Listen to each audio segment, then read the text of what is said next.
So this is part 2 of my short book about the Universal Martial Code, aka Universal Martial Art Code, aka the divine rules of engagement and the divine principles of victory. We're on point number 13. The West and Israel and everyone who was yoked to them made the worst mistake by sabotaging me and being the spirits that sabotage me. This needs to be understood, especially as when we look at the Bible, people usually fail to truly appreciate the deeper implications of who was directly involved in betraying and persecuting Jesus. Okay? And what we see here is, in reality, that's what it is, right? The West and Israel are the main people pushing for an immoral planet. Okay? They're the ones who got Russia and China and North Korea started, right? There wouldn't be Russia, China, and North Korea as such if it wasn't for Western colonialism and Western technology and so on and so forth.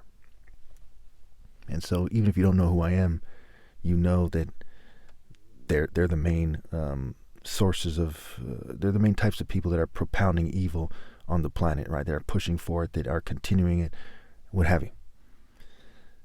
Now, again, the West and Israel and everyone who was yoked to them made the worst mistake, right, in history, worst mistake that will ever be made by sabotaging me and being the spirits that sabotage me. God and nature make it clear that I am here partially to measure people's failure and to make it clear to my soul how much eternal punishment they deserve. To make it clear to my soul how much eternal punishment they deserve. To try to exert authority over me drastically harms the spirit or spirits of those that try. And that is pretty self-explanatory, I'd say. To try to scare me using others utterly emasculates individuals, nations, spirits, families, and martial arts systems and their spirits.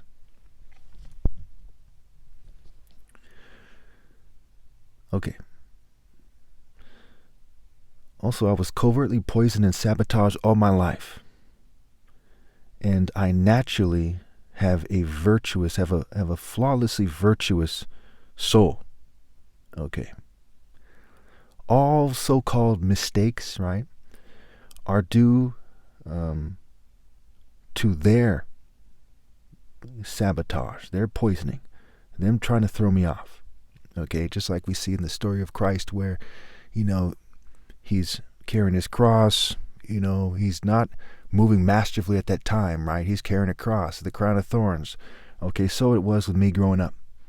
And I really never did anything profoundly wrong in life anyway. But for good measure, I'm going to say that in case they fabricate evidence later, what have you.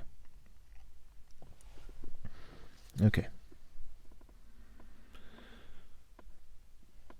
So I am blameless no matter what. It's important that people understand that. Also consider these truths. A, they should have wanted to lose power to me when I was 16 or 17 or so, as I was ready to lead. My arguments and discussions have proven this definitively. B, my identity and actions did not threaten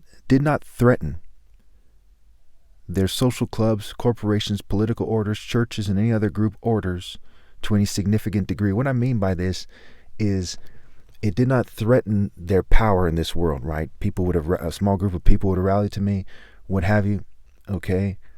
And then we all would have stopped breeding and we're gone. You see what I'm saying? So there was no significant threat in the sense of taking power from them or something. This is obvious because obviously people were not bred to have the heart to rally to me. And at first glance you might say, well, I don't believe that, right? Here you are, the idea that Christ is superimposed on, and you're like, here I am to the best of your ability, and you're trying to get the word out and so on and so forth, right? This is what they would say. And all these people who are praying to God all the time, but it's not that simple. You have to truly understand their mentality.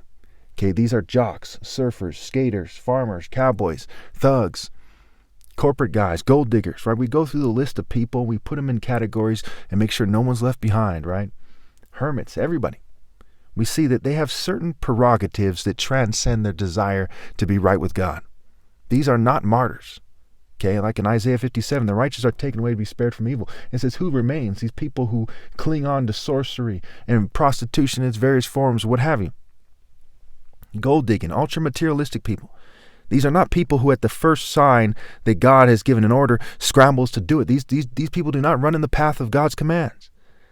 They cling on to their groups. They do not go to church, and everyone knows it. People do not go to church to be right with God. They just don't. They don't go to mosques to be right with God. They don't go to synagogues. Just yesterday, I saw this guy in the news praying for a Jewish gentleman who had unfortunately been murdered in Southern California. And the guy, he says he's singing a song or something. Because of my condition, I can't listen to it, but I see his mannerisms and I see the subtitles. And he then makes a funny, like goofy fraternity face afterwards, like he just mocked the whole process. And it's caught on camera and everything. Have any questions? I'll send you the link, or I'll tell you how to find the video. Okay. And it just overkills what we know already, right? Everything from your local small town preachers and priests and ministers and chaplains and what have you, to Joel Osteen and the Billy Grahams of the world, those types of people. Okay. It's like a circus show, right? It's like a white supremacist and whitewashed token minority event when you go to a church. No offense to anybody. These are just the facts. And you see how this needs me explaining what I'm explaining is far more important than not insulting people who are not loyal to God anyway, okay, who need to be told about themselves anyway, so to speak.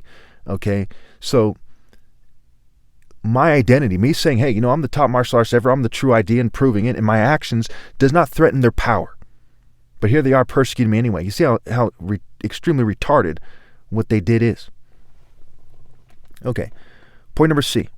One must make the distinction between a magical fairy Jesus that is literally on a cloud, that gives you everything you want, and the reality of the idea that their fake Jesus is superimposed on. You have to make the distinction between some kind of gay-looking fairy, My Little Pony Jesus, okay, on a cloud, literally, and they go, wow, maybe they're going to use government technology to fake it, maybe they aren't, okay, and the top martial arts ever, okay, when people, generally speaking, they have certain racist sentiments against black people, okay, and they don't really respect a masculine martial artist, right?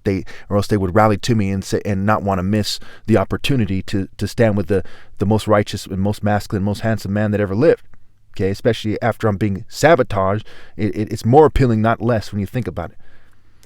Okay, so that which you didn't do for a sabotage top martial artist ever possible is the idea Christ is superimposed on. You didn't do for God. Everyone would know that right away. Everyone does know that. Everyone does know that idea. And everyone who's come across this does know that it's pathetic for them not to rally to me, but they still don't. So we have an abundance of evidence of people from different walks of life. We've seen bikers, we've seen nerds, police officers, military, you name it. Okay, thugs, gangsters, you name it, male and female, all ages. And they do not rally to me. That is key here. Okay. So people were and are not mature enough to rally to the real one, and they had their hands out waiting for a fake one, or they were doing something else that was shallow and senseless. Jocks, rockers, emos, goths, freaks, sex workers, political activists, skaters, surfers, artists, teachers, gangsters, pimps, hustlers, thugs, nerds, pretty boys, racers, anime fans, K-pop people, police officers, military personnel, other so-called, other people who call themselves martial artists, and I'm the only true martial artist, etc. And every other group you can think of are not true and holy warriors. They're just not. They're just conformists. Point D. When we look at the lack of character, their motives, their cultures, races, religions, and philosophies, we can tell that they would not rally to me. They are social norm fanatics. Again, they are social norm fanatics. That's the water that they feel comfortable in. The polluted water of the prostitute of Babylon, of the beast, of the dragon, the false prophet, you name it. That's where they feel comfortable. Not in the true living water of God rallying to me. Okay, because, when you might be persecuted if you do so. They fear that. E, other people are almost all entirely a different idea than the idea we used to associate with a human in the 90s. They are shallow, closed-minded, and extremely unreasonable. Their shallowness and closed-mindedness and lack of being reasonable, lack of humanity, lack of decency, etc., lack of insight, okay, lack of wisdom goes, it is so extreme that it's inhuman. Okay, so they'd have to be human and insightful and wise and have sense to rally and obey God through me. And they do not have those things. Okay, so that's the end of part 2 right here. I'm out of time here. We'll get to part 3. There's some good stuff coming up here.